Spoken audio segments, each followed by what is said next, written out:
Protect your DNA. BioPQQ can promote formation of new mitochondria. Infowarsstore.com. Paul Joseph Watson has a new article out today detailing how China has a credit score system for obedient citizens. Here's Leanne McAdoo with more. That's right, Jakari. Now, 1984 was not supposed to be an instruction manual. It was more of a warning.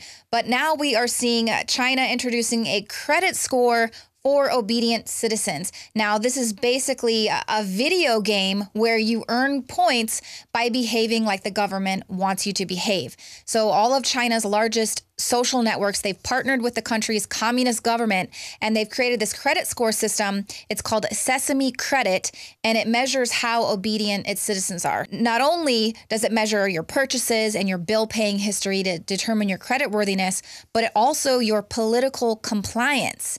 And so among the things that it says will hurt a citizen's score are posting political opinions without prior permission, or posting information that the regime doesn't like, such as about the Tiananmen Square massacre, or of course the Shanghai stock market collapse. And interestingly, it'll hurt not only your score, but it'll also hurt your friend's score as well, anyone that you interact with on social media. So this is a larger move for publicly shaming people who post controversial opinions, because as we know, in a lot of these Asian countries, shame is absolutely the worst thing that a person can do, bringing shame upon your family. And so this will be a move towards social isolation for people who express controversial opinions or dissent, anything that's anti-government. And you can already see how China is actively working against people who are displeased with how the government is treating them. The Chinese media has actually accused labor activists there of disrupting social order. And the leader of one of these labor rights groups was actually jailed. 6 other people were detained as well. And these people were just trying to help workers get payment of wages and unpaid benefits. So these people were riling up these workers, and of course that's not allowed, so they were jailed. And so you can see how an internet ID system like this, where you're basically earning these credit points for criticizing or obeying the government, how that could turn out to really harm a person. Now, Paul Watson points out in his article how this would basically be the PC police wet dream to have this type of control. You'll recall that feminists actually went before the United Nations in September. There was a panel entitled Cyber Violence Against Women and Girls, a Global Wake-Up Call. And these feminists who were part of the whole Gamergate scandal, they were basically asking the United Nations to censor the internet, the entire internet, in order to save their feelings. And they even mentioned things like people call us stupid or they disagree with our opinions. And so these are the type of things that these women wanted them to censor the entire internet because of this. And of course, we reported in 2014 that the White House is already testing a Chinese-style internet ID. They were working on a pilot program in 2014. It was called the National Strategy for Trusted Identities in Cyberspace.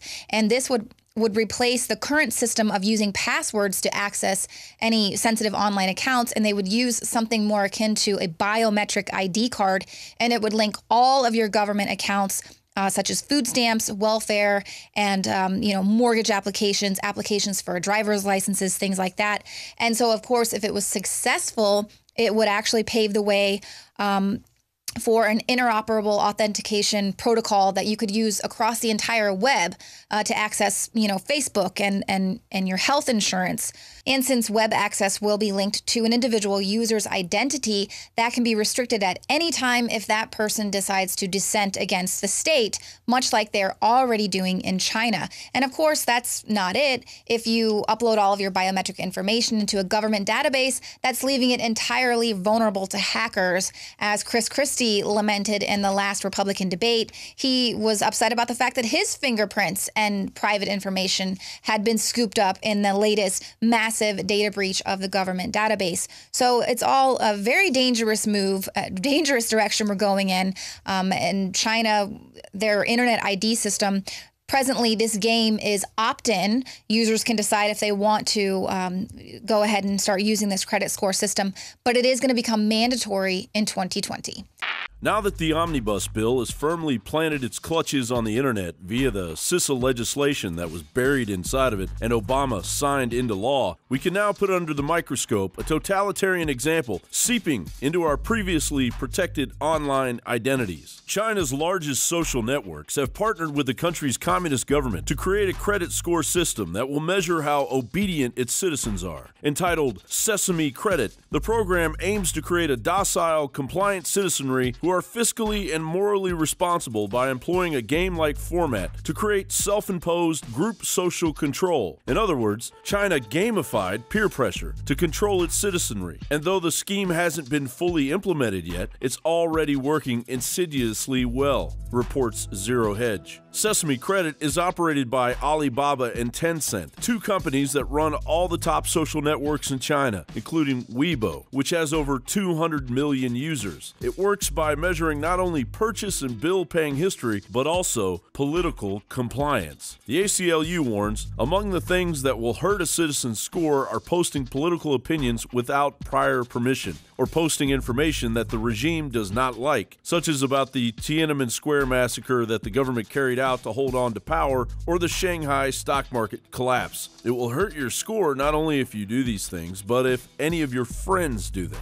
This social pressure would obviously make individuals far less likely to criticize the government or to counter a dominant social narrative. The credit scores can also be seen by anyone, adding the further burden of potential public shaming for controversial opinions. At any point, anybody can check anyone else's score. And when you check your own score, Sesame Credit provides a handy map of your friends to show you who's dragging your score down. Social pressure, ostracization, those things are free. They happen on their own. And as a government tool, they don't have nearly the same potential for going embarrassingly, disastrously wrong. With a system like this in place, a government doesn't even have to tell neighbor to spy on neighbor, to rat each other out, because that's all built into a seemingly innocuous game system. The government need not step in. Re-education will be handled for them by friends, classmates, and relatives who want to maintain a high score. Johan Lagervist also warns that the program will scrutinize what people read, labeling it akin to Amazon's consumer tracking with an Orwellian political twist. Sesame Credit is currently opt-in only, but is set to become mandatory by 2020. So how does this translate in the supposedly free Republic of the United States? Well, for years, the Obama administration's White House has been pushing cybersecurity initiatives that would mandate de facto government permission to use the internet, since web access would be linked with an individual user's identity. It could easily be restricted if that individual dares to dissent against the state. Bound to classify you as unmutual. We must warn you that if any further complaint is lodged against If we continue to treat the feelings of perpetually offended, outraged mobs with more importance than free speech, particularly controversial and unpopular free speech, there will be no need for governments to impose a social credit score to control citizens. We're already imposing that on ourselves by default, as Obama's New World Order agenda gains strength while we all sit and watch. John Bound for Infowars.com.